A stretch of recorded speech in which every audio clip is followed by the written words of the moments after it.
이슈 분석 시간입니다. 문재인 대통령의 인도 방문과 함께 10일 한인도 정상회담까지 마무리했는데요. 이에 대해 집중 분석하는 시간 갖겠습니다. 또 미중 무역전쟁 뒷이야기까지 살펴보는 시간 준비했는데요. 미중산업경제연구소장 조용찬 소장님과 함께 이야기 나눠보겠습니다. 소장님, 어서 오십시오. 네, 안녕하십니까? 어제 한인도 정상회담이 일단 열렸습니다. 이번 정상회담에서 주목해봐야 될 합의 내용 무엇이 있을까요? 아무래도 정상회담의 정치 외교적인 측면의 그 성과라면은 다자 협의 공조를 강화하기로 했다는 점입니다. 네. 이뿐만 아니라 경제 통상적인 측면에서도 많은 성과를 거뒀는데요. 포괄적 경제 동반자 협상을 조속히 타결짓기로 합의를 했습니다. 이 때문에 2011년 이후에 양국의 교육 수준은 200억 달러 정도에 좀 머물고 있는데요. 앞으로 세파 개장 협상이 탄력을 붙는다면 2030년까지는 500억 달러 정도까지 늘어나지 않을까 보여집니다.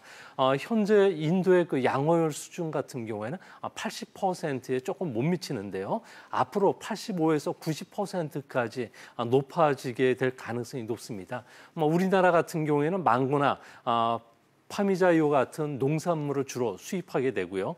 대신 합성곰이라든지 아크릴산과 같은 석유화학 제품의 인도 시장 문이 활짝 열릴 가능성이 높습니다. 이뿐만 아니라 일본에 비해서 우리나라는 인도에 대한 투자는 10분의 1 정도밖에 안 되는데요.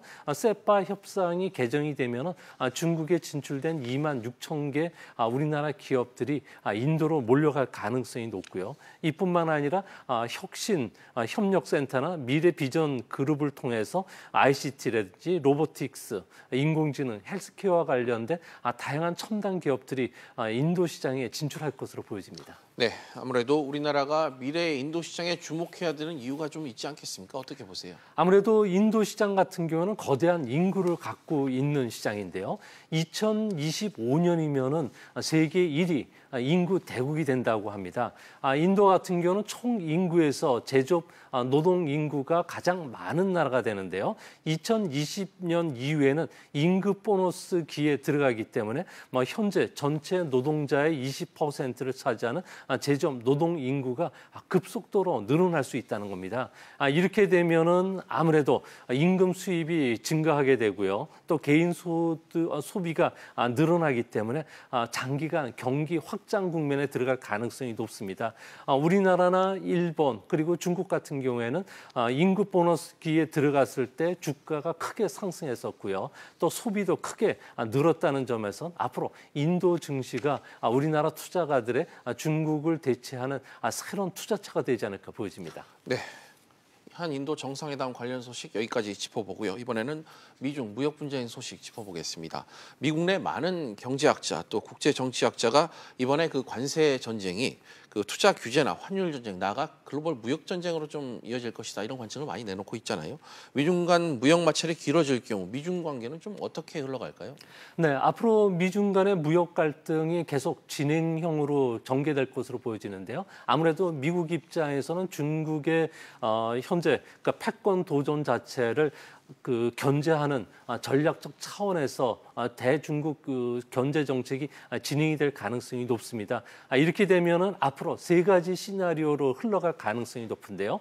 첫째는 군비 경쟁뿐만 아니라 대리 전쟁을 통한 심각한 대립 국면이 언젠가는 찾아올 수 있다는 겁니다. 당장은 충돌 억제라든지 관리된 대립 속에서 협력적인 움직임이 더 강해질 것으로 보여지지만 앞으로 트럼프 대통령이 이란과의 핵 협상 파기처럼 WTO 체제를 이탈했을 경우에는 무역 전쟁이 치킨 게임 양상으로 흘러갈 가능성이 있을 거로 보여집니다.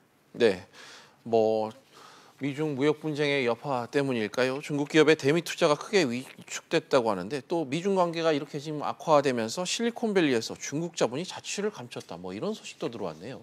네, 차이나머니의 대표적인 그룹이 알리바바인데요. 알리바바 같은 경우는 올해 초에 미국의 그 머니그램을 12억 달러에 인수하려고 노력을 했었는데요. 규제 당국의 그 발목을 잡혀서 사실상 포기를 했다고 합니다.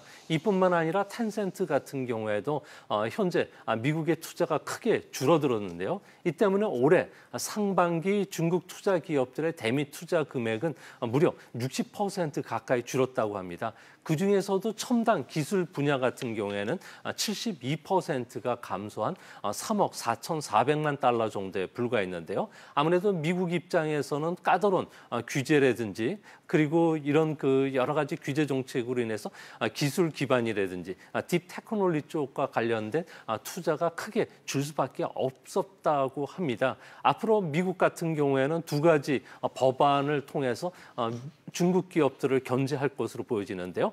첫째는 대미 외국투자위원회를 통해서 중국 기업이 미국 기업에 직접 투자를 할 경우에는 국가 안전 보장에 미치는 영향을 검사하겠다는 겁니다. 이뿐만 아니라 하원에서 현재 검토 중인 국제 긴급 경제권법이 있는데요. 아무리 소규모 투자라고 하더라도 중요한 첨단 산업이라든지 중요한 그 인프라 사업에 대해서는 중국 투자를 막을 것으로 보여집니다. 예. 하지만 말씀하신 대로 그 미국 정부가 이 제도적인 장치로 차이나머니의 유입을 막는다고 해서 이 첨단 기술 또 지적 재산이 좀 흘러가지 않을 가능성 좀 어떻게 좀 막을 수 있을까요? 네, 2000년 이후에 미국 IT 기업의 최대 투자 그 국가는 중국입니다. 무려 16% 정도를 차지하고 있는데요. 실리콘밸리뿐만 아니라 캘리포니아주의 그 산타크라라 그리고 구글이나 애플 본사가 있는 근처 하버드대, MIT 공대를 중심으로 해서 중국의 벤처 캐피탈 회사들이 진출하면서 이노베이션 센터를 통해서 투자를 해왔다고 합니다. 주로 인공지능뿐만 아니라 로봇 관련 스타트업 기업에 집중적으로 투자해왔는데요.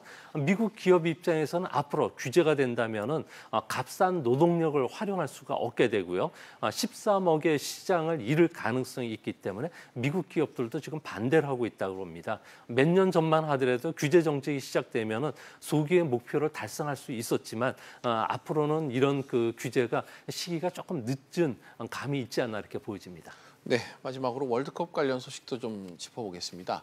월드컵 4강전이 지금 계속해서 벌어지고 있습니다.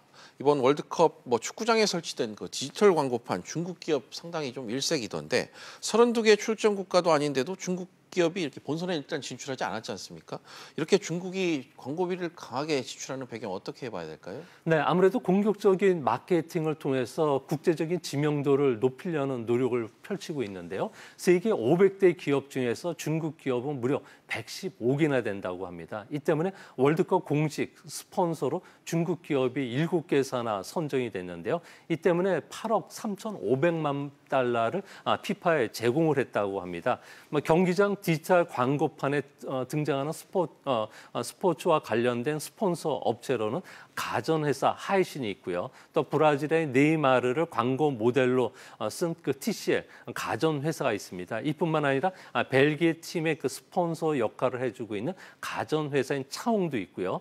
2030년까지 4개 월드컵을 지원해주는 완다 같은 경우에는 무려 6억 6천만 달러의 그 피파와 계약을 맺었다고 합니다. 이외에도 메시와 제휴한 그 먹리 그리고 비버와 같은 스마트 업체도 스폰서 업체로 등록이 됐고요. 또한 우량회 그리고 라오즈, 진난충 같은 백주 회사들은 러시아인들이 보드카를 먹는다는 점을 착안해서 수십만 마리의 가재를 러시아로 옮겨와서 술 시험회를 하고 있다고 합니다.